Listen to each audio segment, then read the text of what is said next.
pendekatannya bukan perintah atas dan bawahan, tapi lebih kepada pendekatan hubungan eh, antar personal, gitu.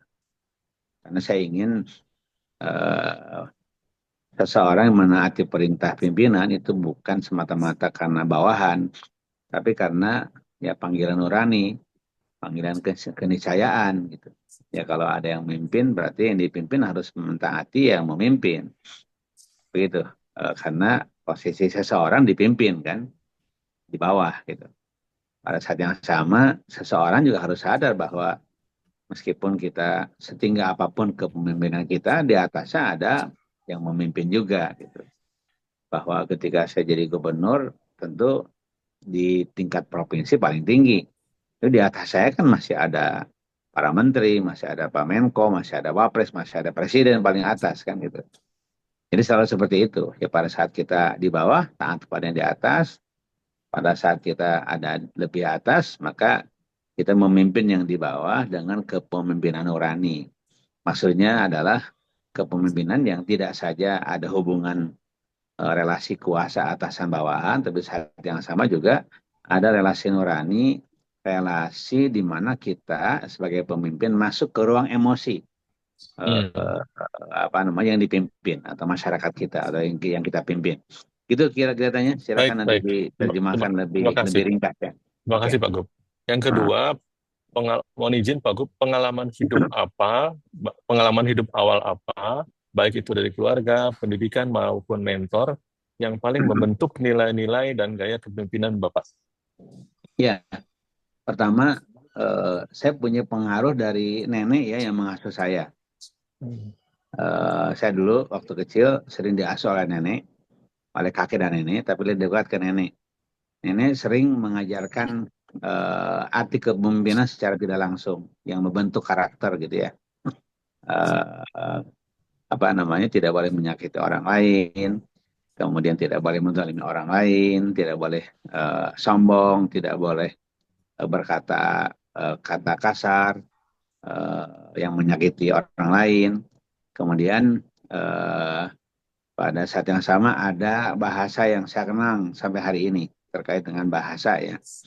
Ya saya pegang teguh meskipun tentu ya pelanggaran-pelanggaran eh, sering apa mungkin terjadi, tapi insya Allah tidak tidak sampai pelanggaran berat dalam arti kata-kata sarkastis gitu ya. Nenek saya pernah mengatakan sopan saja kalau berbicara atau bahasa tidak beli. Gitu. Sing sopan we da ai bahasa mah teu meuli, itu bahasa nenek saya. Itu melekat banget gitu. Karena itu saya alhamdulillah sering kali terbimbing oleh kalimat tersebut. Hati-hati kalau membicara dengan orang lain, jangan sampai menyinggung. Kalaupun ada tekanan, ngegas gitu kan, kalau bahasa sekarang ngegas juga tetap dalam bahasa yang baik. Itu diantaranya ya. Terus yang lain juga yang berpengaruh ayah saya juga mirip dengan nenek saya gitu. Hanya karena saya sering diasuh oleh nenek, ya yang paling berpengaruh nenek. Tapi ayah juga luar biasa. Ayah saya dikenal sebagai ayah yang bekerja ya di Dispenda. Dispenda sejak dulu sering disebut sebagai dinas basah ya di mana-mana. Tapi pada saat ayah saya kerja di Dispenda, dinas basah tetap kejujurannya terjaga. Gitu. Hmm. Dan itulah yang kemudian terbawa dalam pikiran sadar saya bahwa saya juga harus jujur sebagaimana ayah saya pada saat kerja di Dispenda, padahal Dispenda itu dikenal sebagai tempatnya duit gitu kan. Itu diantaranya. Ya yang lain-lain sih apa namanya yang mempengaruhi saya ada gaya kepemimpinan Pak Sutioso umpamanya. Saya senang dengan dia karena dia juga sama sering ngobrol dengan bawahannya dalam waktu yang panjang gitu. Saya gunakan juga. Saya sering di awal-awal jadi gubernur ngobrol dengan para kepala dinas ya. Dan itu adalah sebuah cara untuk mendapatkan informasi yang menyeluruh. Ya, karena saya sadar bahwa saya ekspor dalam spesialisasi saya. Ketika ditanya masalah syariah, saya S1 syariah, ya nolong ya, hafal insya Allah. Tapi pada bidang yang lain kan kita buta ya. kita kalaupun paham general. Oleh karena itu di hari-hari pertama di bulan-bulan pertama terutama atau tahun pertama secara utuh kita sering mengajak serta beberapa kepala dinas setiap malam ngobrol panjang gitu. Cerita ya tentu kita ingin mengemukakan apa visi misi dan kehendak kita pada bidang-bidang tertentu di PU lah, di peternakan, di bina marga, di perikanan, di berbagai dinas ya, di peternakan, di pendidikan, di kesehatan. Kita kan punya visi, punya keinginan untuk diwujudkan di Jawa Barat. Saat yang sama, secara teknis dan operasional, saya juga mendapatkan informasi dari para kepala dinas tersebut. Sehingga ya pertemuan saya dengan para kepala dinas membuat saya lebih semakin cerdas, semakin rinci pada bidang-bidang yang saya tidak kuasai gitu. Di antaranya dengan demikian ternyata dampaknya gitu itu menjadi dekat dengan para bawahan kita, dengan kepala dinas kita. Mereka rada kaget karena tidak pernah ada pemimpin sebelumnya seperti itu gitu. Tidak atau jarang ada pimpinan dalam ini gubernur yang membawa serta beberapa kepala dinas ngobrol panjang gitu. Kecuali rapat-rapat dinas saja yang seringnya kan begitu sebelumnya mungkin gitu. Tapi di masa saya banyak kepala dinas itu diajak ngobrol panjang lebar di luar rapat. Gitu. Nah, obrolan tersebut mewarnai rapat-rapat ke depannya. Gitu.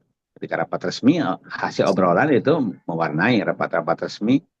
Eh, Obrolan tersebut berawal dari tadi dari pertemuan informal tapi informal yang terarah gitu. Selain dapat informasi, selain mengasah menajamkan visi dan misi, pada saat yang sama juga ternyata mendekatkan apa namanya emosi. Jadi alhamdulillah kita bisa masuk ke ruang emosi mereka, mereka pun bisa masuk ke ruang emosi kita. Sehingga ketika ada program itu disambut bareng-bareng tanpa ada apa namanya hubungan yang tegas atasan bawahan, tapi yang ada adalah kebersamaan untuk mencapai tujuan bersama-sama. Begitu. Baik, Bapak, terima kasih. Mungkin sedikit kalau pendidikan, apakah tentang pendidikan itu ada yang Ya, membentuk nilai-nilai kayak kepemimpinan Bapak? oh sangat ya, karena saya di SD, SMP, SMA. Pada saat di SMP saya masuk pesantren. Saya SMA negeri, tapi di pesantren. Kan banyak pesantren itu sekaligus punya sekolah kan, pesantren dan sekolah. Kalau saya pesantren tidak punya sekolah, pesantren saja, ikut ngaji, ya ngaji apa namanya bahasa Arab, tafsir, hadis dan lain-lain. Pada saat yang sama saya sekolah di luar, di SMP negeri. Saya juga tetap di pesantren, saya sekolah di SMA negeri. Nah, pada saat S1 perguruan tinggi, situasi pesantren membentuk saya untuk memilih apa namanya pendidikan di luar jalur SMA negeri ya. Kalau SMA negeri jurusan IPA kan harusnya IPB, ITB, apa Unpad begitu kan. Ini saya tidak waktu itu terpengaruh oleh nilai-nilai kepesantrenan. Saya mau masuk ke UIN sajalah gitu. Masuklah ke IAIN ya. Masuk ke IAIN Sunan Gunung Jati Bandung. Ya maksudnya secara apa namanya minat keagamaan tersalurkan itu yang pertama. Yang kedua saat itu saya ingin meringankan orang tua. Saya tidak ingin orang tua harus jual-jual sawah, jual-jual kebun hanya untuk membiayai saya untuk kuliah gitu. Karena dalam pikiran saya, insya Allah kalau saya kuliah di UIN kan bisa ngajar di mana-mana sambil kuliah, bisa ngajar-ngajar agama, saya juga ngajar-ngajar pendidikan apa materi-materi yang di SMA dulu, ya kan kita ya lumayan lah kita bisa kimia bisa, fisika bisa, matematika bisa sehingga ngeles apa memberi les pada Hmm. masyarakat yang menghasilkan uang bisa gitu, termasuk Hmm. les-les keagamaan atau jadi guru di bidang keagamaan pada saat sebagai mahasiswa. Tidak lama situasi itu karena saya lulus di LIPIA ya, di Lembaga Ilmu Pengetahuan Islam dan Arab sebagai filial dari apa namanya Islamic Imam Muhammad University, Universitas Islam Imam Muhammad Riyadh yang filialnya ada di Jakarta gitu. Saya masuk jurusan syariah, ya alhamdulillah di situ apa yang saya cita-citakan tercapai ya, karena kalau di IAIN untuk mandiri harus ngajar-ngajar di luar, harus berjibaku gitu. pada saat saya di Libya, sama saya ngajak-ngajak juga, tapi tidak berharap bayaran, ya, dan berharap penghasilan. Karena apa? Karena saat saya di Libya saya dapat beasiswa. Saya dapat Hmm. beasiswa, tidak saja beasiswa dalam arti saya bebas biaya, tapi diberi biaya, diberi living cost istilahnya gitu, untuk hidup sehari-hari. Dan living cost tersebut juga ternyata tidak hanya cukup untuk tinggal, menyewa tempat tinggal, host ya. Saat yang sama juga ada sisanya. Itulah yang kemudian kita pakai untuk ya ikut meringankan beban biaya adik-adik yang masih kuliah, yang masih sekolah di bawah saya. Ya, Itu di baik. antaranya itu membentuk, karena tentu di syariah itu luar biasa ya. Ilmu syariah itu ilmu tentang hukum-hukum Islam yang bersumber dari Al-Quran dan hadis-hadis Nabi. Luar biasa, sangat terbuka, dan ilmu syariah itu membuka pikiran ke ilmu-ilmu yang lain gitu. Dengan Hmm. syariah itu ngebuka ke ilmu-ilmu yang lain. Ya, ada bab yang berkaitan dengan pertanian, ada Hmm. kajian ilmu syariah yang berkaitan dengan peternakan, ada kajian berkaitan dengan pendidikan. Jadi banyak cabangnya dan mencakup segala jenis cabang, sehingga ketika saya mempelajari hal-hal lain terkait dengan hal-hal yang ada, atau topoksi yang ada Pak Dinas-Dinas, itu cepat nyambung gitu ya itu. Di Hmm. samping tentu nilai-nilai keagamaan, yang nilai-nilai moral yang berasal dari Quran Sunnah, nilai spiritual itu membentuk pribadi ya, Hmm. membentuk kepribadian. Oke. Baik, makasih Bapak. Bapak ini kan tidak semua ingin menjadi pemimpin ya Pak, atau tidak semua dapat kesempatan menjadi pemimpin. Nah, kebetulan Bapak sudah, bukan kebetulan, Bapak ditakdirkan menjadi pemimpin di apa? Di provinsi yang jumlah penduduk sangat banyak. Nah, apa Pak yang memicu awal minat Bapak dalam kepemimpinan? Momen apa? Ya, Apakah ada Pak? ya, saya memahami pemimpin itu bisa berbuat banyak untuk orang lain. Hmm, Begitu. Eh, gitu ya Pak. oleh dan saya juga di SMP dulu jadi ketua OSIS ya. Kemudian di SMA juga aktif di organisasi keagamaan, di remaja masjid dan lain-lain. Ya. Kemudian ketika di kampus juga di Libya dulu ya pernah jadi ketua kelas gitu kan, ketua angkatan, ya ketua, ya betul, ketua kelas saat itu ya. Mas'ul istilahnya bahasa Arabnya itu. Ya. Pernah Baik. begitu. Kemudian setelah itu saya juga punya leluhur yang aktif di organisasi yang namanya Persatuan Umat Islam. Karena itu pada saat saya masih kuliah juga saya menjadi ketua pemuda di Persatuan Umat Islam gitu. Jadi Hmm. kepemimpinan sudah relatif terbentuk ya pada saat saya di SMP, di SMA, termasuk ketika kuliah sudah ada apa ladang-ladang kepemimpinan yang saya pelajari, yang saya geluti, sehingga ya relatif secara natural tahu arti kepemimpinan. Di antara arti yang saya pahami adalah pemimpin itu bisa berbuat banyak untuk orang lain, bisa berbuat baik banyak untuk orang lain. Baik. Baik, terima kasih Bapak. Bapak ini masuk ke pengalaman Pak. Pengalaman Bapak selama berkegiatan di luar negeri, apakah bisa dijelaskan yang memicu kemudian mengintegrasikan pengalaman Bapak selama di luar negeri ke dalam program-program kerja daerah? Apakah itu di dunia para diplomasi, promosi wisata, investasi, begitu Pak? Ya, ketika ke luar negeri itu banyak hal ya, karena pengalaman luar negeri, semata-mata luar negeri juga bisa masuk ke alam pikiran kita. Umpamanya ketika melihat bagaimana trotoar yang baik, yang bersih gitu, itu langsung masuk ke pikiran kita. Padahal itu bukan tema kunjungan kan gitu, masuk ke pikiran kita langsung. Hmm. Umpamanya saya pernah mengatakan, kenapa sih di kita tidak ada trotoar yang bisa awet sampai puluhan tahun gitu. Hmm. Karena ketika kita ke Turki, umpamanya di Turki itu ada trotoar yang sudah berumur 75 tahun, belum diganti-ganti. Hmm. Apa di negeri kita trotoar ganti tiap 2 tahun sekali gitu. Kenapa nggak dicari bahan trotoar yang paling kuat gitu. Saya sering bicara begitu. Coba cari dong untuk supaya 5 tahun ke depan tidak pernah ganti trotoar gitu. Sering saya ngomong seperti itu, meskipun ya saya tidak tahu di mana sumbernya trotoar seperti itu gitu. Yang unik adalah hampir tidak menemukan, yang kecuali biasa-biasa saya trotoar tersebut. Nah gitu. Setelah saya pensiun malah menemukan itu. Ada jenis paving block yang kuatnya luar biasa. Itu saya pakai sekarang Hmm. di depan rumah saya. Eh, Oh, dulu dulu bawahan kita kok nggak pernah menemukan ya. Ketika saya ketemu dengan para pengusaha, Pak, ada jenis paving block, ada jenis paling tinggi nih, keluaran mana gitu, ada jenis yang kedua nih, ada jenis yang biasa-biasa ketiga, yang 2 tahun juga sudah lapuk gitu, udah pada copot-copot, udah pada apa, udah pada pada patah gitu kan. Dan itu betul, ketika saya dapat trotoar yang terbaik pada saat saya ngebangun rumah setelah pensiun, itu si paving block itu diturunkan dari truk itu kayak nurunin batu aja gitu, kerbuk gitu, nggak ada yang pecah tuh gitu.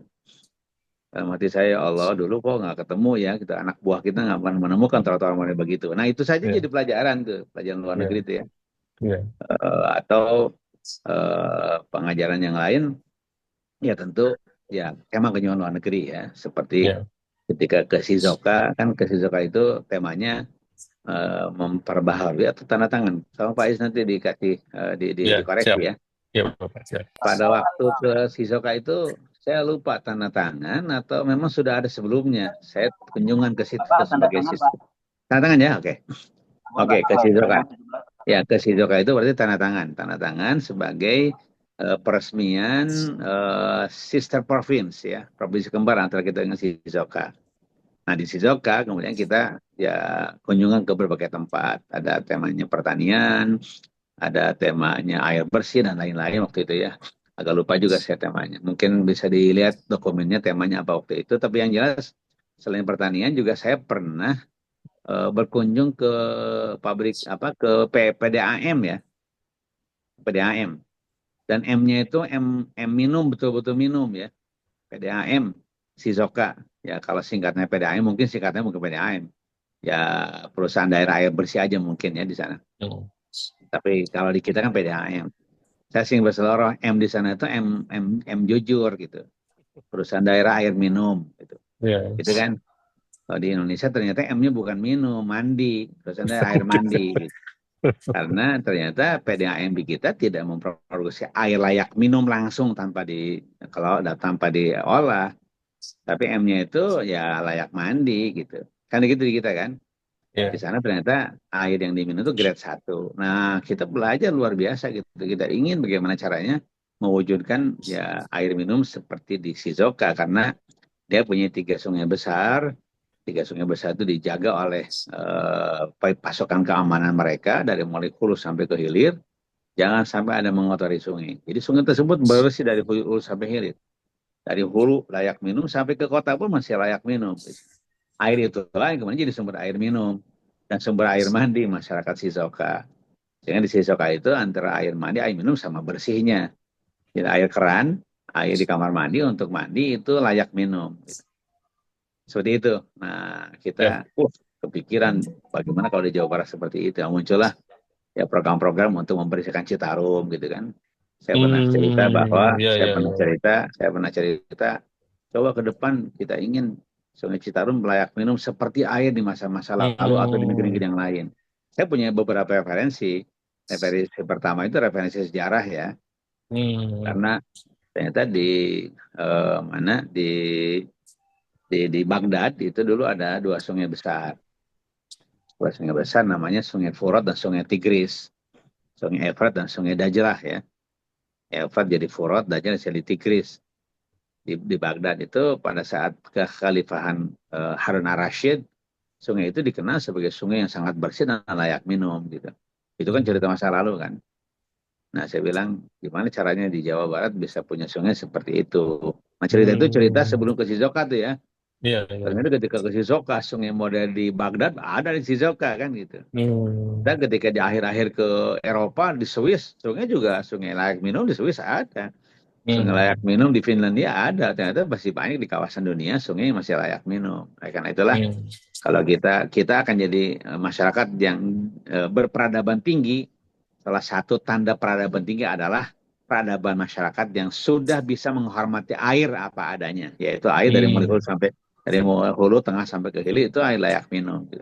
Bayangkan kan betapa mudahnya membuat perusahaan air air layak minum kan, karena hanya masuk ke kolam 1, kolam 2, kolam 3, kolam 4 hanya ya material-material yang kurang berguna saja diendapkan kan langsung masuk ke keran-keran dan kemudian dialirkan ke hotel kemana-mana layak minum seluruhnya. Itu diantaranya ya tema kunjungannya. Jadi banyak perusahaan luar negeri, urusan kunjungan ke luar negeri tidak hanya temanya yang bermanfaat untuk ditiru di Indonesia, tapi pada saat yang sama juga ketika melihatnya saja itu sudah tema gitu. Ya, Gitu. ya, Tema ya. banyak ya. Oke. Keteraturan kota sudah tema sendiri bagaimana mewujudkan keteraturan di Indonesia, keteraturan lalu lintas, keteraturan masyarakat, budaya masyarakat yang cinta kebersihan. Jadi saya melihat Jepang itu satu negara yang paling berhasil, pakai paling ya. Jadi Jepang itu adalah satu negara yang paling berhasil melakukan rekayasa sosial dalam hal mencintai kebersihan dan keteraturan. Tidak ada negara sulit ya, cari negara sebersih Jerman, sebersih Jepang. Sulit mencari warga negara sebaik warga negara Jepang dalam hal mencintai kebersihan. Mencintai tidak ada apa, tidak sampah tidak berserakan gitu kan. Mencintai apa namanya ya kebersihan lah secara umum. Makanya tidak heran kalau orang Jepang itu nonton sepak bola habis nonton kan langsung bersih-bersih kan, langsung bersih-bersih barang-barang yang ya ditinggalkan oleh para penonton. Dan itu ternyata bukan rekayasa, itu natural orang Jepang seperti itu perilakunya karena rekayasa sosialnya sudah masuk ke ruang kepribadian semenjak kecil gitu. Itu diantaranya ya, banyak lah tema Ya, yang lain itu ya, contoh saja. ya, berarti sangat bermanfaat ya Pak Gub ya. Bapak, Oh nah, iya, ya, ketika, bermanfaat gitu, manfaat ya, banget. Selain tema resmi ya, tema resminya ya, kan sister profit, tema resminya nah, kunjungan ya, ke pertanian. Nah, belum ya, cerita pertanian, pertanian luar biasa juga ya. Pertanian ya, umpamanya ke Barkos-Tosan kita selain ke Barkos-Tosan itu selain kita apa ke Barkos-Tosan selain kita sistem profit juga dengan Barkos-Tosan di mana di Rusia ya. ya, Saat yang sama juga melihat bagaimana mereka mengelola hortikultura gitu. Nah, hortikultura baik, yang ada di Fakultas itu salah satunya tomat ya. Ada pohon tomat rata-rata di sana menghasilkan 13 kilo per pohon. ya, Pohon mentimun rata-rata menghasilkan 15 kilo per pohon. Nah, itu juga, tapi itu di akhir-akhir memang kita sudah tanda tangan untuk mengirim para petani Indonesia ke sana, gitu. Para petani Jabar ke sana. Saya tidak paham apa berlanjut atau tidak karena saya keburu ya, pensiun waktu itu. ya. Nah, Pak, saat Bapak memutuskan kebijakan, faktor apa Pak yang mempengaruhi pribadi, sistemik maupun budaya, Idealisme, idealisme ya? atau idealisme kita ingin hadir menjadi kebaikan, segala urusan jadi kebaikan. Ya, Gitu makanya alhamdulillah dalam pendidikan kita ingin menyampaikan kebaikan, dibangunlah ruang kelas banyak banget supaya lebih banyak masyarakat Jabar tertampung di bidang pendidikan. ya, Kita ingin masyarakat Jawa Barat lebih baik kesehatannya, maka puskesmas diperbaiki menjadi puskesmas layak poned. Dan itu kalau waktu saya masuk ke Jawa Barat kan puskesmas layak poned itu hanya 147 waktu itu hmm, dari 636.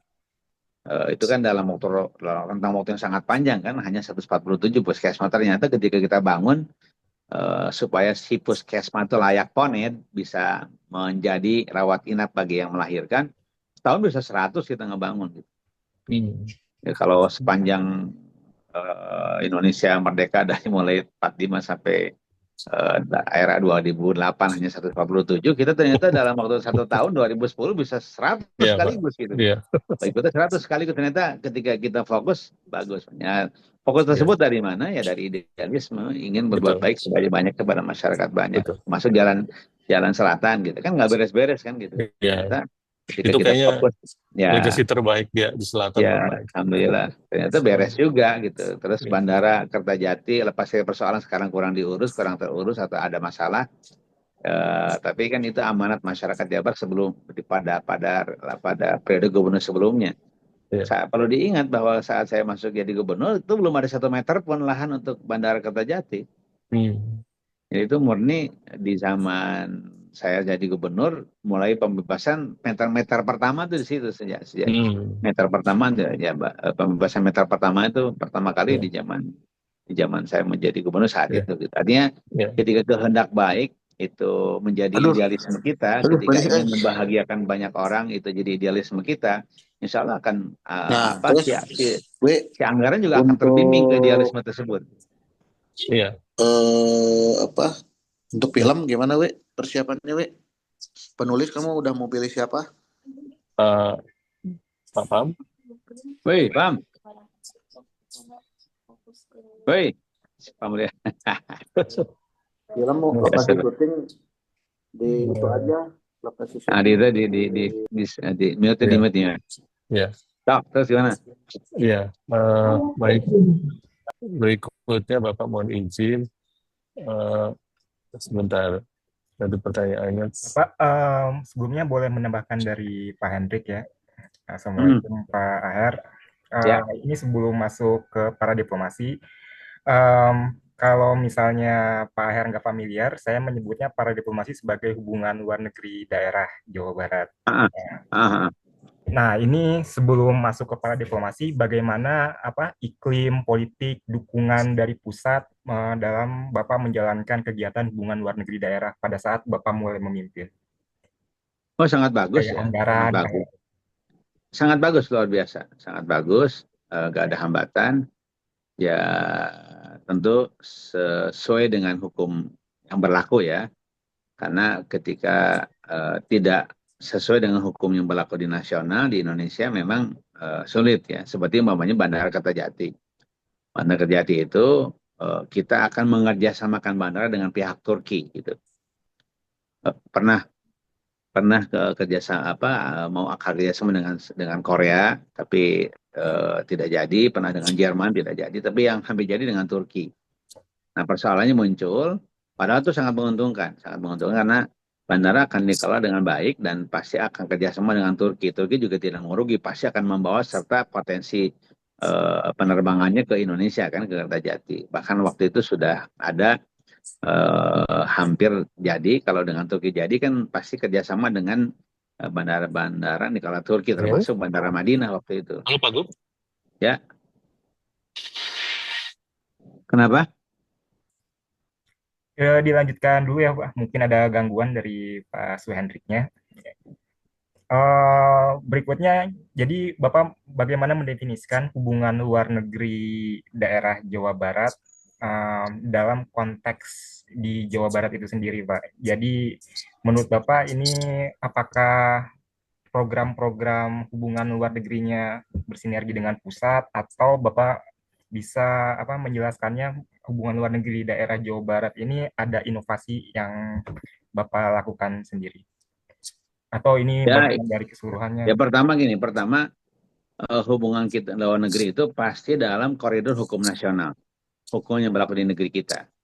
Jadi tidak mungkin hubungan luar negeri pemerintah provinsi bertentangan dengan pusat. Gitu. Dan perlu diingat bahwa tiap kali kita ke luar negeri itu rata-rata disertai dengan orang pusat. Ya biasanya ada dari Kementerian Dalam Negeri ikut. Kalau Kementerian Luar Negeri tidak ikut karena di sana kan ketemu duta besar pasti. Kalau ketemu kawasan kantor duta besar di sana ya pasti tentu itulah Kementerian Luar Negeri di sana langsung kan gitu. Dan yang Kementerian Luar Negerinya pasti ketika tiap kali kita ke luar negeri pasti kita bertemu dengan duta besar. Yang pertama. Yang kedua dari dalam negeri kita selalu dibimbing oleh utusan Kementerian Dalam Negeri ikut serta bersama rombongan kita. Jadi clear, gak ada persoalan saling pasti terdukung oleh regulasi dari pusat. Kalau berikutnya Pak, kalau sasaran dan tujuan para diplomasi atau hubungan luar negeri Jawa Barat di bawah kepemimpinan Bapak tuh bisa dijelaskan secara spesifik nggak tujuan dan sasarannya? Ya sasarannya memperkuat hubungan antar provinsi ya, terus melakukan kerjasama pada bidang-bidang kerjasama mungkin dilakukan gitu. Tentu realnya kerjasama tersebut tidak selalu mulus ya, karena tentu ada keterbatasan kewenangan, tetapi minimal hubungan baik tersebut berdampak positif ya, katakanlah dalam konteks pertukaran pelajar gitu. Kalau kita mengirim pelajar ke Shizuoka kan ada rekomendasi khusus kalau dari Jawa Barat gitu. Ada perhatian khusus kalau berasal dari Jawa Barat dan kita bisa menitipkan secara resmi kepada gubernur di sana. Gitu. Itu diantaranya ya. Jadi secara sosial sangat banyak manfaatnya. Dalam konteks pembangunan ya tentu ada beragam kerjasama, meskipun kerjasamanya tidak seluruhnya terlaksana, tapi manfaat-manfaat tidak langsungnya kita dapatkan ya. Ya seperti pengalaman air bersih kan, paling tidak kita bisa bercerita macam-macam di sini kan terkait air bersih, meskipun kerjasamanya ya panjang gitu, panjang karena ketika sudah kerjasama antar daerah harus lewat pusat terlebih dahulu, begitu. Kemudian apalagi Masuk ada sejumlah berikutnya, Pak. Boleh ya. masuk ke operasional ya. Jadi lanjutan aja Oke. ini, Pak. Bisa dijelaskan nggak kalau operasional kegiatan hubungan luar negeri atau para diplomasi yang Bapak lakukan itu, misalnya contoh kasus, Pak, yang di mana Bapak terlibat mulai dari negosiasi, proses diplomatik, hingga hasil kegiatan sampai implementasi dari hubungan luar negeri itu. Jadi ada contoh kasusnya atau bisa dijelaskan, Pak, yang mungkin Bapak ingat atau memorable. Ya, yang memorable di bidang pendidikan ya, dengan apa Shizuoka di bidang pendidikan, dengan bidang budaya dan olahraga gitu. Itu dengan Shizuoka umpamanya ada festival Indonesia di Shizuoka, ada festival UMKM di Shizuoka gitu. Itu terlaksana ya. Dan mudah-mudahan saya tidak ingat lagi ada kerjasama dengan beragam produsen-produsen UKM kita ya di Shizuoka. Kemudian pada saat yang sama juga pernah ada maraton, Eko Marathon. ada Eko Ya. Maraton di Jawa Barat. Penyelenggaranya adalah Jawa Barat dan Shizuoka gitu. Orang Jepang ikut apruk-aprukan ke kebun teh ke kawasan-kawasan perkebunan kehutanan di Jawa Barat. Itu kan terjadi seperti itu. Nah, hal-hal yang ringan begitu terjadi. Ya saya pikir meskipun ringan tapi dampaknya luas ya. Dampaknya luas yaitu dampaknya ya kerjasama yang secara sosial berlangsung sampai hari ini. Kemudahan bagi masyarakat Indonesia, apa masyarakat Jawa kalau melancong ke Shizuoka, termasuk kemudahan bagi apa namanya anak-anak pelajar dari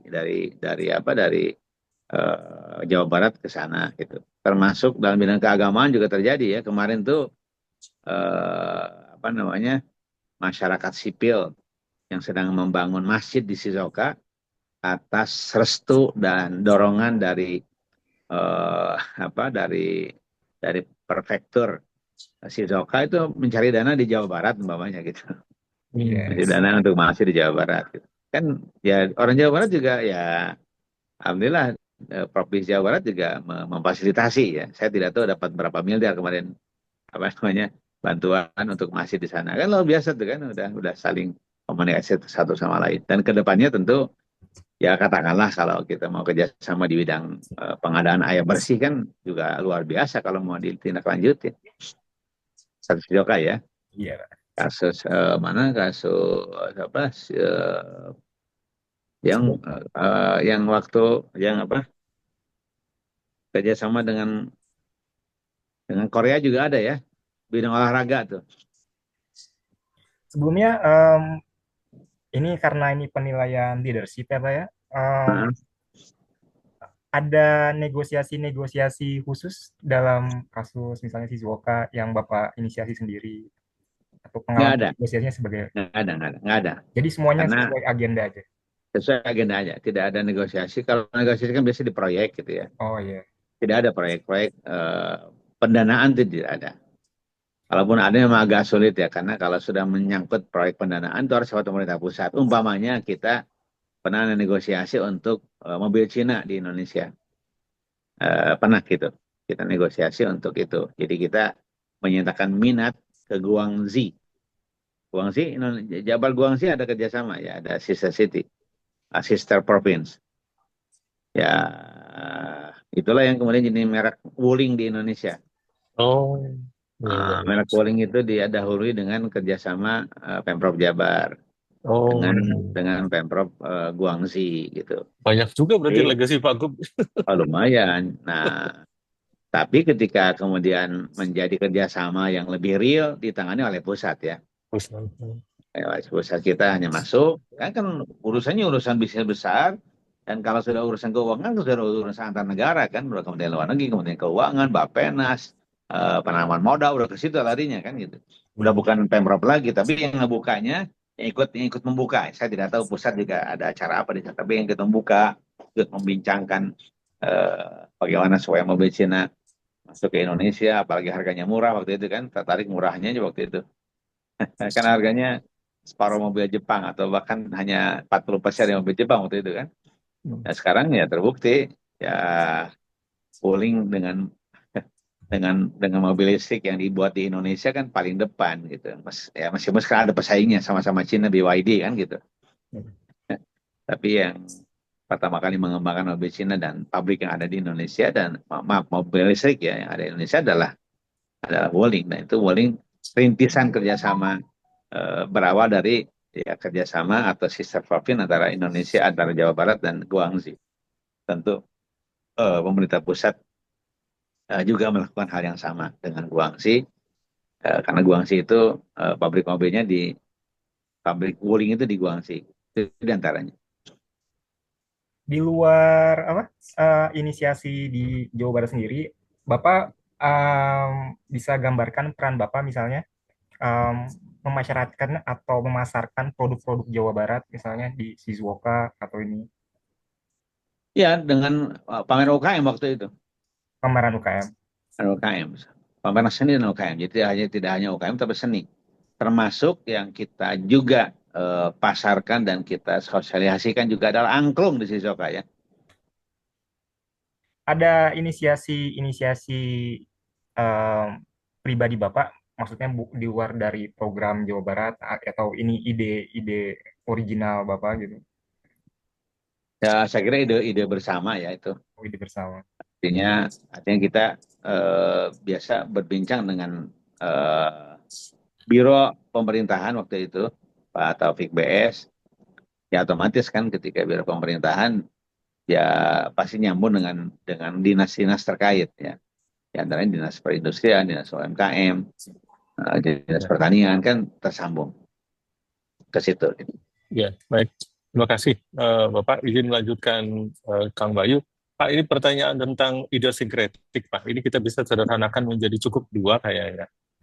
Jadi, bagaimana Bapak memandang peran idiosinkretik dalam para diplomasi? Kemudian itu digabung dengan, kalaupun itu sudah dipandang, nilai-nilai dan prinsip apa yang menjadi landasan. Idiosinkretik maksudnya apa? Idiosinkretik itu nilai-nilai kepemimpinan Pak yang melekat dalam diri Bapak sebagai Oh seorang iya, oke oke. pemimpin, Bapak. Ya. Ciri Oke oke khas oke. Pak Aher Ciri sendiri, khas, Ya ciri ya ya khas, ya. yang ya, tidak ya, dipunyai oleh pemimpin lain. ya. Ya Bag- saya tidak baga- bisa mendefinisikan itu ya, mungkin orang lain aja yang mendefinisikan Ya ini ciri khas soalnya, gitu. ya Pak. Jadi Nah, bagaimana Bapak memandang itu, kemudian nilai-nilai apa yang melandasi idiosinkretik Bapak begitu dalam para diplomasi? ya Mungkin ada jadi Pak? gini, biasanya yang menarik, yang banyak ide-ide yang membangun keakraban itu, yang jadi berujung bisnis di akhirnya, berujung kebaikan yang lain, karena selain ada pertemuan-pertemuan resmi, ya apa kita kemukakan maksud tujuan membangun sister province yang diakhiri dengan saling ada sambutan satu sama lain dan tanda tangan. Itu kan biasanya yang akar juga adalah makan-makan apa acara jamuan makan ya gitu. Di jamuan makan itu kan segala pikiran bisa keluar tuh sambil sambil apa sambil nyantai gitu. Sesuatu yang tidak kita dapatkan saat saya di DPR hari ini ya. Di DPR apa namanya pertemuannya terkait dengan isu tertentu sesuai dengan komisi gitu kan. Habis itu selesai. Kalau ada jamuan makan di kedutaan besar biasanya gitu. Jarang ada jamuan makan dengan objek kunjungan, dengan instansi di sana yang kita kunjungi. Kalau Pemprov itu kan instansi pemerintah gitu kan. Kunjungannya itu khas provinsi ke provinsi lagi, provinsi ke kementerian tertentu gitu kan. Provinsi nanti kita melihat perkebunan kalau pertanian kalau temanya pertanian air bersih kan ya. Jadi lebih spesifik dan kunjungannya berkali-kali gitu kan. Termasuk keakraban tersebut dibangun lewat makan malam biasanya. Karena rata-rata ada Hmm. makan malam, jarang makan siang ya, makan malam. Panjang gitu, panjang. Nah di situ saya membangun keakraban luar biasa tuh dengan beragam provinsi. Sambil tertawa-tawa meskipun ya saya dengan Korea dia pakai bahasa Korea, tapi ketawa-ketawanya ada karena ya saya bebas mengemukakan beragam ide, beragam pikiran, beragam informasi lewat bahasa Indonesia diterjemahkan nanti. Di sana terjemahkan juga lewat bahasa Korea, lewat bahasa Cina, lewat bahasa Jepang gitu. Nah, saya biasa minta bahasa Jepang aja biar otentik gitu kan. Ya, Indonesia di Jepang kan otentik, Jepang di Indonesia kan otentik kan gitu. Kalau kita Inggris kita tidak sempurna, dia Inggrisnya nggak sempurna juga kan, mendingan pakai terjemahan gitu. Ya. Jepang terjemah ke Indonesia kan sekali sekali otentik kan, kita langsung otentik, terjemahkan lebih otentik. Indonesia terjemahkan Jepang lebih otentik. Kami tertawa-tawa itu minum. Suling itu berkali-kali itu. Ketika ada sesuatu yang enak, suling lagi gitu kan. Apa namanya suling gitu ya namanya? Sulang, Pak. Sulang, sulang, sulang, sulang, Sulang. sulang ya, Iya. sulang. Nah, Ya. berkali-kali itu. Ya Hmm. bedanya kita sulangnya minta air teh gitu kan. Teh kan mirip-mirip Ya, kan, mirip-mirip, betul. mirip-mirip apa namanya? Sulang itu biasa kan mereka pakai bir gitu ya. Ya, Saya biasa sulang tuh pakai sirup, ya. pakai jus jeruk gitu. Atau jus apel yang mirip-mirip jus apel Bisa. sulangnya. Atau teh sulangnya gitu. Mereka juga paham, nggak memaksakan untuk pakai apa namanya anggur beralkohol atau apa namanya wine Wine, wine. ya, Soalnya kan wine biasanya. Saya tidak mau iya, wine. Dari awal sudah dikomunikasikan tuh bahwa ya Gubernur Jawa Barat tidak suka wine gitu kan. ya. Nah, Bapak, karena faktor keyakinan mereka ya. menghormati jadi ganti dengan anggur atau jus jeruk gitu. Bapak, kan di seluruh Indonesia tuh nggak sama figur yang seperti Bapak. Artinya, sebetulnya menurut Bapak nih, idiosinkretik itu berperan tidak sih Pak dalam para diplomasi, Pak? Oh, Iya. sangat berperan. Ya. Karena Hmm. kedekatan jiwa kita pada lawan, pada mitra kita itu kan juga membangun hubungan emosi lebih jauh Hmm. gitu. Dan terbukti banget tentu saya dengan para kepala dinas ya, saya dekat banget hubungan para kepala dinas itu. Ya nanti Pak Hendrik bisa tanya lah dengan kepala dinas bagaimana Harum Pak, namanya harum. perasaan Namanya perasaan harum, alhamdulillah. saya dengan para kepala dinas itu kan ya tadi karena kita kalau ini saya kalau kunjungan kerja ke luar kota itu pasti makannya bareng. Hmm. Tidak pernah makan sendirian, makan bareng dengan kepala-kepala dinas yang ikut hadir, satu meja, gitu, sambil ngobrol-ngobrol. Gitu. Ya bahkan kalau kepala-kepala dinas sudah tidak ada, ya bareng dengan Faiz dan kawan-kawan satu meja. Tuh. Gitu. Ya, siap. So, itu kan saya sadar pertama saya alhamdulillah punya kejiwaan tidak jauh ya dengan apa yang di bawah saya gitu. Dari awal begitu kalau makan ya Egalit, bareng-bareng gitu. egaliter ya Egaliter Bapak gitu. mah, ya, ya. Egaliter terus ternyata ya bagi saya biasa-biasa aja karena egaliter itu jiwa saya gitu. Iya, betul. Bagi orang ternyata sering jadi perbincangan dekat dengan mereka gitu. Itu aja. Nah, Iya. sisi itu kan ketika dengan dinas tuh. Nah, ketika kunjung ke luar negeri juga ketika kita bertemu dengan Gubernur Shizuoka, kita ketemu dengan Gubernur Guangxi kan juga atau ada Gubernur Heilongjiang dulu. Pengalaman pertama saya ngebangun komunikasi dengan profesi di luar Indonesia itu Heilongjiang, Cina Utara. Juga dibangun atas kedekatan begitu, ngobrol bersama, kunjungan ke berbagai tempat, canda bersama, terus kemudian apa namanya ya makan itu yang terkesan tuh makannya itu makan makan bersamanya itu gitu. Iya. Dan makannya biasa mereka ngasih daging kambing kan karena hobinya katanya Pak Aher daging kambing gitu. Biasanya begitu. Baik, ya. Oke. Baik Bapak, ini kita masuk ke sesi strategi nih Pak. Ya. Jadi, strategi apa selama Bapak menjadi gubernur untuk para diplomasi yang dilakukan? Apakah Bapak memilih-milih mitra internasional untuk kerjasama dalam para diplomasi dan tantangan apa yang dihadapi Jabar ketika Bapak melakukan para diplomasi? Ya memilih-milih sebetulnya lebih kepada memilih mana yang paling mungkin membangun tema mana dan di provinsi mana tema tersebut ada untuk menjadi bidang kerjasama antar provinsi dalam bentuk sistem provinsi di bawah naungan kerjasama sistem provinsi itu aja sebetulnya. Dengan provinsi di Korea itu bidangnya olahraga gitu kan. Dengan provinsi di Cina itu beragam bidang, pertanian, rata-rata pertanian, pemerintahan, budaya. Ada sih bidang-bidangnya mungkin di dokumen ya kalau dilihat tanya Pak Faiz nanti ada. Ya. Kalau Jepang memang kita aktif, mereka juga aktif ya di Shizuoka itu. Mungkin mungkin kerjasama yang paling aktif sampai hari ini itu Shizuoka. Betul Bapak, betul.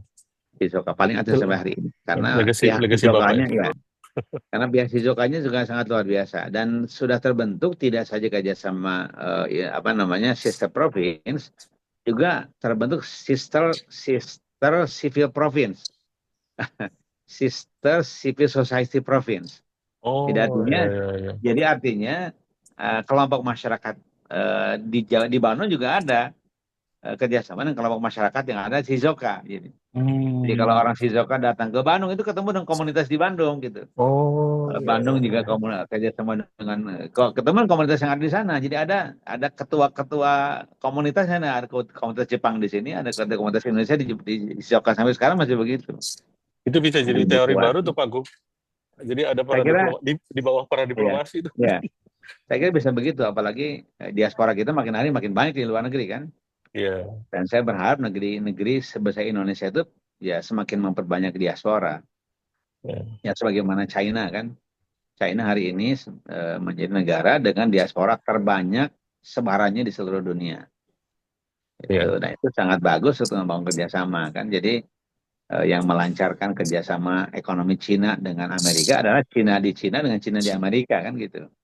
Nah, ke depan juga akan memperlancar kerjasama Indonesia dengan Inggris katakanlah atau dengan Jerman atau dengan Jepang adalah ya orang Indonesia kerjasama di sana dibantu oleh kerjasama dibantu oleh orang Indonesia yang ada di Shizuoka gitu gitu.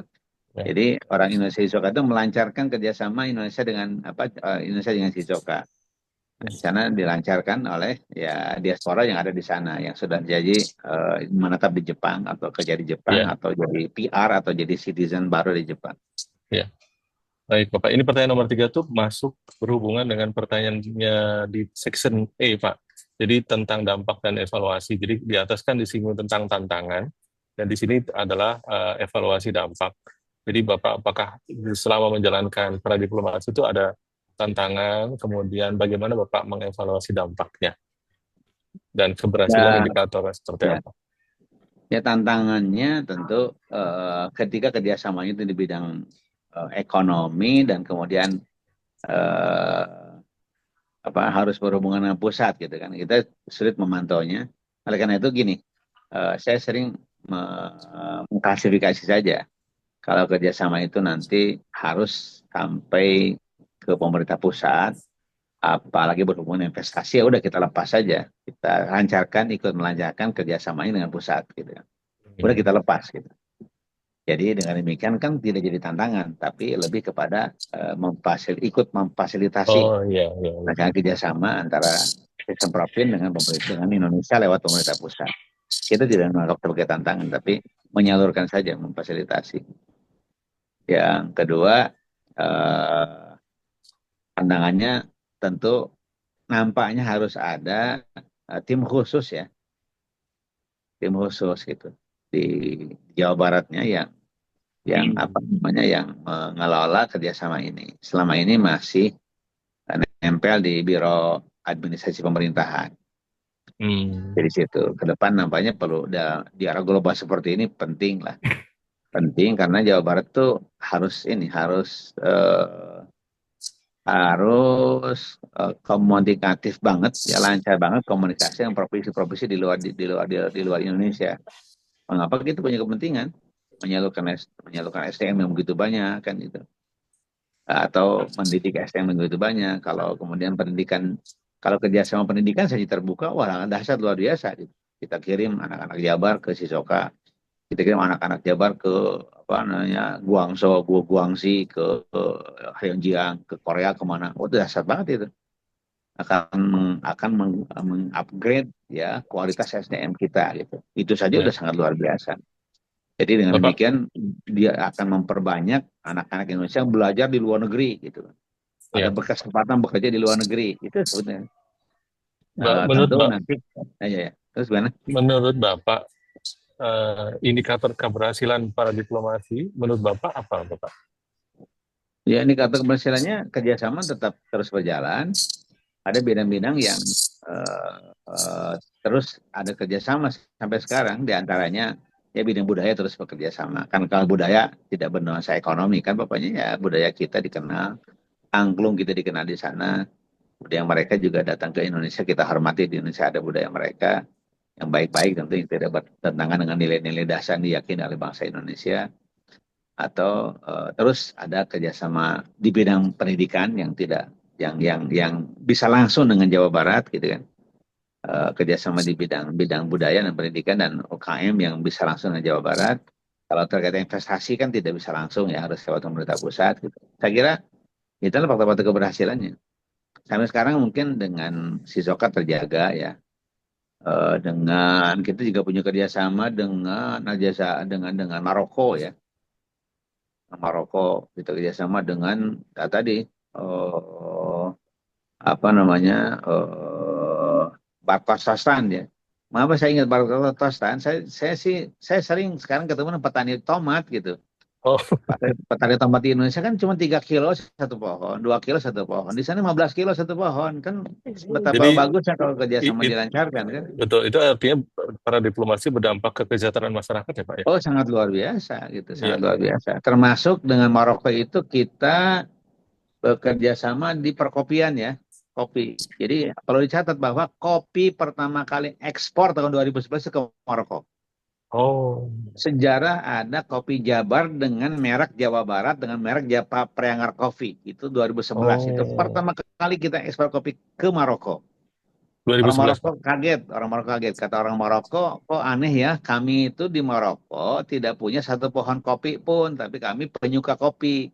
Orang-orang Jawa Barat banyak kopi di sini, bahkan kualitasnya paling internasional, paling canggih di dunia, paling bagus. Tapi orang Jawa Barat jarang mengkonsumsi kopi, tidak suka kopi yang Hmm. sehat seperti ini, kopi asli gitu kan.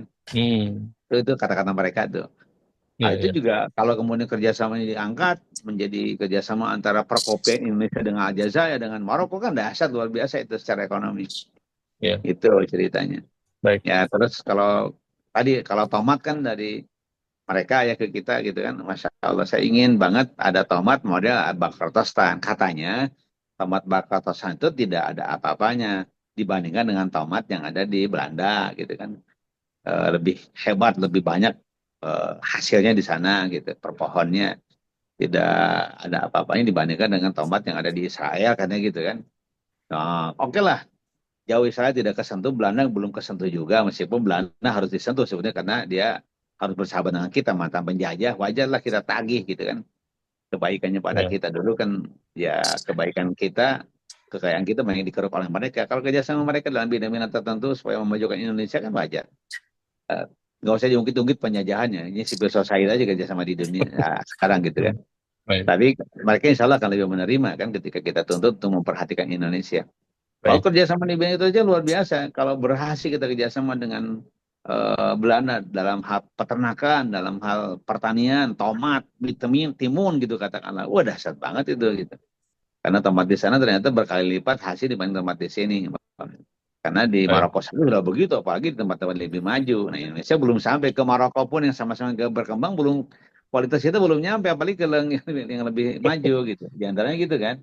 Baik. Itulah Baik. manfaat dari ya jalan-jalan, bukan jalan-jalan ya, kunjungan kerja ya. Baik. Beragam tempat luar biasa. Sebagian Baik. terlaksana, sebagian jadi bayang-bayang dan imajinasi ke depan untuk dilaksanakan. Sebagian ya sekarang pemerintah sekarang zaman Pak Emil, zaman Pak Deddy Mulyadi juga mungkin sedang dilanjutkan gitu. Baik. Bapak kelihatannya sangat visioner, Pak. Mohon izin ini di pertanyaan yang terakhir, Pak. Di section yang terakhir, pertanyaan penutup, Pak. Jadi setelah kan Bapak berhasil melakukan para diplomasi ya Pak untuk Ya, Jawa ya. Barat. Bapak menilai nanti masa depan para diplomasi Jawa Barat seperti apa? Kemudian apakah ada warisan yang ingin ditinggalkan Ya. untuk kebijakan Bapak terkait dengan para diplomasi? Ya, saya melihat para diplomasi itu perlu dilanjutkan ya secara terukur. Daerah mana, provinsi mana di luar Indonesia yang akan terus diajak kerjasama di bidang apa lebih terukur sekarang. harapannya tentu mungkin selain ada kerjasama dengan provinsi-provinsi baru di luar Indonesia, mungkin yang sudah tercatat dan sudah tanda tangan sebagai sister provinsi itu dulu dikelola. Mungkin Faiz di Biro Pemerintahan bisa menampilkan itu, gitu kan. Diusulkan ke Pak Asda, ke Pak Sekda untuk terus dilanjutkan dengan tadi beragam rincian beragam manfaat yang bisa dimanfaatkan oleh Jawa Barat. Yang jelas budayanya oke, pasti gak ada hambatan kalau budaya ya. Sosial gak ada hambatan. Mungkin pendidikan juga sangat bagus dilanjutkan karena mengirim siswa ke sister province itu lebih mudah. Meminta beasiswa ke sister province lebih mudah dibandingkan dengan yang lain-lain. Kalau beasiswa kan sekarang bertebaran ya. Beasiswa itu bertebaran. Banyak perusahaan, banyak negara memberi beasiswa secara terbuka. Dan tesnya pun terbuka, tentu ini sangat berat ya tesnya. Anak saya yang keempat kan juga begitu terbuka. Tiba-tiba, Pak, saya lulus di GIFU gitu. Ya ngomong nggak apa ke bapaknya kan gitu. Oh, Tiba-tiba alhamdulillah. mau pergi ke GIFU S2 26 September besok itu akan wisuda S2 dan Oh, langsung alhamdulillah, diterima Bapak. Oktobernya akhir September wisuda, awal Oktober udah langsung S3 Oh, alhamdulillah. langsung oleh mereka. Nah itu beasiswa lepas kan. Nah, saya nyari searching di internet dapat daftar ya dengan beragam persyaratannya tuh 1 2 3 4 ditunggu 6 bulan dinyatakan diterima gitu. 2 bulan 3 bulan kemudian berangkat.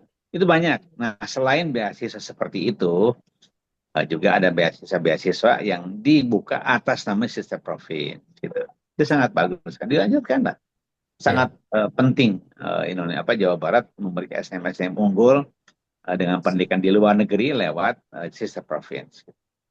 Baik, Umpamanya Bapak. itu. Baik. Bapak, untuk mengukur keberhasilan Bapak dalam para diplomasi di luar hasil jangka pendek, bagaimana, Bapak?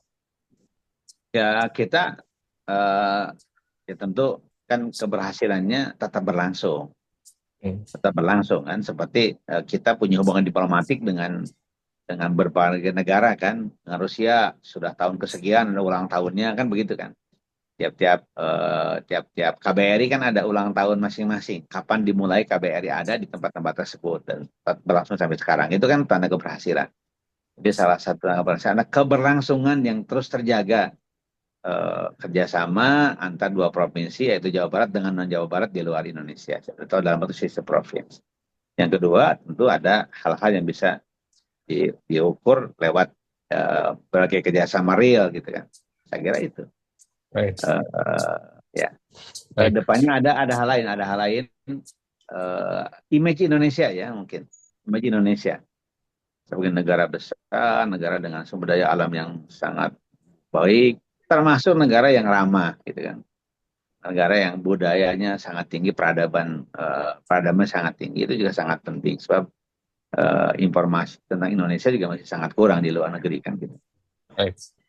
Bapak, apakah ini terakhir, apakah ada saran dari Bapak untuk penelitian lanjutan tentang para diplomasi di Jawa Barat? Saya kira ada ya. Maksudnya ada itu adalah selain para diplomasi itu ada, terus perlu ada lanjutan dampak positif yang diinginkan gitu. Harusnya kan ya betapa banyak potensi yang ada di provinsi-provinsi luar Indonesia kan. Nah, kalau ini kemudian berhasil diwujudkan atau dipandang apa maslahat yang mungkin terjadi gitu, saya kira itu perlu penelaahan dan penelitian kualitatif lebih jauh. Bahkan kalau bisa semakin kuantitatif lebih bagus gitu kan. Dan itu harus jadi perhatian karena kita hidup di dunia global tentu sangat memungkinkan hal ini terbuka untuk kerjasama antar provinsi dalam kewenangan lingkup provinsi. Ya. Bapak, ini di luar list pertanyaan, Pak. Pertanyaan ringan ini, Bapak, dari para dosen nih, Pak, dari profesor. Jadi, apakah betul, Pak, karena latar belakang Bapak tadi kan pendidikan syariah, kemudian dari kecil di lingkungan keagamaan, begitu, sehingga Jawa Barat itu arah para diplomasinya lebih ke Timur Tengah, Pak? Di zaman Bapak? Di zaman Bapak. Oh, tidak, justru tidak. Ya. Dengan Timur Tengah, perang diplomasi itu hanya terjadi dengan Maroko. Sudan di akhir dan dengan Maroko, hanya dua. Ya, sisanya dengan Belgia, dengan Jerman, dengan Cina di 5 provinsi, dengan Korea, dengan mana lagi? Dengan mana lagi? Itu justru paling banyak lah. Yaitu Apa? kondisi geografis sesuai dengan rencana tata ruang. Rusia Ketersediaan itu Rusia tuh. ini sosial. Rusia, Bakortasan tuh Rusia tadi kan. Ya, Australia Gyeongsang juga ya Pak Bokdo, ya. Australia juga dengan Adelaide apa? Ada. Bahwa Kabupaten Cirebon Adelaide. dapat Nah, kalau dengan dengan Australia juga sangat penting itu untuk melindungi lalat buah yang seringkali merusak panen raya buah gedong gincu di Indramayu, di Cirebon, di Majalengka gitu. Itu Ya. kan Jadi hambanya itu. Ya. jadi sebetulnya tidak Middle East sentris, tapi Bapak mau multi state ya Pak ya. Itu malah Middle East-nya minoritas banget, cuman dua Middle East-nya, cuman apa, Sudan ya, dengan Itu Sudan itu dahsyat luar biasa. Sudan itu peternakan yang luar biasa hebatnya dan hortikultura ya. Sudan itu sedemikian panjang diembargo oleh Amerika, oleh luar negeri, oleh Barat. Itu Sudan tidak pernah kelaparan. Yang ada adalah Sudan menjadi eksportir sapi dan kambing yang sangat luar biasa besarnya. Pada posisi mereka diembargo ya gitu. Coba hebat kan gitu. Ketahanan pangannya, ketahanan gizinya dahsyat luar biasa Sudan. Penting kita belajar ke Sudan. Terus kemudian Maroko dengan pariwisatanya ya dan perkebunannya. Perkebunan luar biasa. Kita belum sampai kepada perkebunan sehebat Maroko. Termasuk pengolahan ikan ini. Pengolahan ikan apa namanya ikan olahan, ikan kalengan. Sarden Maroko gitu. Oh ya. Sarden Maroko itu menguasai kawasan Eropa Amerika. Katanya hanya Indonesia dan ASEAN yang belum impor dari kami. Dan mereka sekali ngangkut ikan sarden itu sekali ngangkut dengan kapal yang mereka miliki itu 20 ton sekali ngangkut tuh. Yeah. Jadi ngambil ikan itu, menangkap ikan itu 20 ton sekaligus. Nangkap ya, bukan mancing, nangkap ikan 20 ton sekaligus itu. Di Lautan Mediterania. Baik Bapak, terima kasih sekali Pak Gu, Pak Ahmad Heriawan. Gimana? Sebelumnya Pak Aher, ini tambahan aja Pak Aher. 10 tahun Bapak menjabat gubernur, itu sudah pernah ada yang bikin biografi tentang Pak Ahmad Heriawan? Atau Belum. setelah menjabat? Nggak Atau jadi terus. Anda ada kiriman buku misalnya tentang kepemimpinan Bapak gitu, penilaian dari non autobiografi? Pernah ada, tapi saya tuh seringkali ya. Ini banyak buku-buku biografi, cuman ada bedah buku gitu di awal, cetakan awal, habis itu mati kan gitu. Sering begitu. Makanya saya ingin lebih kepada buku itu lebih kepada pemikiran gitu. Yang dibedah itu bukan biografi semata-mata biografi, itu pemikiran. Ya seperti ini Pak ya. Jadi setelah kami itu. Nah, tentu ini perlu tim khusus gitu kan. Terus berhari-hari, setahun mungkin baru selesai itu gitu. Setahun nanti saya ingin nggak mau, sudah ada pernah satu buku, tapi ketika saya baca itu banyak, satu judul saja banyak kalimat-kalimat yang tidak saya setujui gitu. Nah, sudah ada hal begitu, tapi ketika itu koreksinya berhenti, akhirnya mangkrak. Sudah ada beberapa di Kang Tantan itu di Inilah Koran juga ada tuh buku, bahkan ada 2 buku. Kalau itu mau dikelola, ditambah yang lain-lain, mungkin kalau tahun pertama ini ada saksi hidupnya Faiz nih. Antum ikut Ya, ke Pak. saya sejak awal. Siapa yang sejak awal? Ade suka saya. Kang Ade, Pak. Ade sejak awal ada Ade ya. Ade. Kang Ade dari awal, Pak. Mungkin kalau mau bikin buku ke depan itu melibatkan Ade itu gitu. Nanti juga komunikasi dengan Pak Dini Juanda yang paling banyak memahami pikiran saya Pak Dini Juanda gitu. Di samping yang lain itu Pak Deni Juanda terangkum di pikiran saya di Pak Deni Juanda biasanya. Kalau itu ceritanya ya karena ada gunanya kan pikiran tersebut lebih daripada sekadar cerita hidup gitu. Itu kalau itu sih saya mau. Soalnya Pak, disertasinya Pak Hendrik ini kan bergeser ya, jadi agak bergeser dari yang sebelumnya condong kepada diplomasi, sekarang itu condong ke penilaian disenggati kepemimpinan Bapak. Jadi Oh kita gitu. butuh tambahan referensi tentang kepemimpinan Bapak, barangkali udah ada yang menulis tentang Bapak, bisa jadi masukan juga buat riset kami. Gitu. Jadi soalnya Boleh, kan sebelumnya Pak, ada sebenarnya. Ada gimana? Ada akhir apa dulu yang pernah dicetak tuh? Mohon anak Angon Pak ya. Hah? Yang anak Angon Pak. Bukan, karena kangen. Eh, Ada yang dulu sempat dicetak dulu tuh apanya? Aherlesius ya? no, mohon Aherlisius Pak. Sarang Aherlesius jurnalisme tuh. Tabayun Pak. Johannes Tabayun ada. Mohon. Johannes Tabayun, Aherlesius. Ada yang Kang Tantan tuh. Mohon yang Kang Tantan Pak ya. Judul Kayak orang taroskan Pak. Hilap nih Ya, Kang ya, Tantan. ya. Mohon. Iya, Pak. Ada waktu saya dapat honoris causa yang nulis Pak Denny Juanda tuh coba. Siap. Di Korea Ada Pak. ini kan ya coba di Korean Pak Denny Juanda. Ada di saya dulu bukunya, cuman kalau Pak Denny kan utuh banget tulisannya, kan beberapa buku tuh sampai sejumlah banyak buku, tapi dalam bentuk bahasa-bahasa kebijakan gitu, bahasa pemerintahan ke orang enak memang. Tapi tinggal dijurnalismekan aja bahasanya, dijurnalistikan bahasanya gitu. Tulisan populer ya, Pak ya. Ya. Iya. Jadi kalau setelah kami bedah pemikiran Bapak, ternyata memang Bapak think globally-nya sangat kuat, Pak. Jadi ini yang membuat profesor itu tertarik ingin membedah pemikiran Pak Gub gitu, khususnya tentang para diplomasi ya Pak. Jadi, terima kasih Bapak sebelumnya sudah 1,5 jam meluangkan waktu. Mudah-mudahan Allah Subhanahu Wa Taala senantiasa memberikan Bapak kesehatan, panjang umur dan amaliyah yang sebaik-baiknya. Salam untuk Ibu Bapak. Amin. Alhamdulillah. Ya. Ya gitu.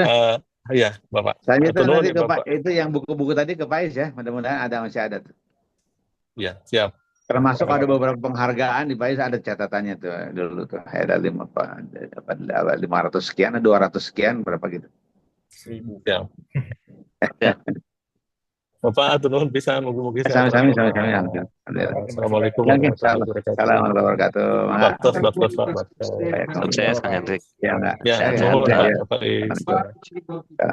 perlu fokus pada akses dan sarana pendidikan, penguatan vokasi berbasis potensi lokal, peningkatan kualitas. Lunas ya Kang ya. 3 jam. Ampun. Aduh. Ternyata bagus ya pemikirannya Pak Faiz. Bagus setelah digali mendalam kan. Mohon. Tadi ditutup segitu cukup ya? Ditutup ya? Tadi. Cekap. Kan abdi jadi seueur PR-nya ya. Kudu milarian buku ya. Iya ini. Wah, Kang Bayu kayaknya perlu untuk informasi tambahan ya. Kang Bayu ya? Kang Bayu siap lah. Aduh, Bapak lunas sudah nuhun pisan, mugi-mugi amalnya dari tadi. Amin. Ya, nuhun oge ya duka Kang Pam menuju naon ya. Siap. Negara naon duka Kang Pam. Mohon. Ya udah. Abi lanjut paripurna. Ya, Widi Nuhun sadaya. Nuhun. Kang Hendrik nuhun, Kang Bayu nuhun. Assalamualaikum.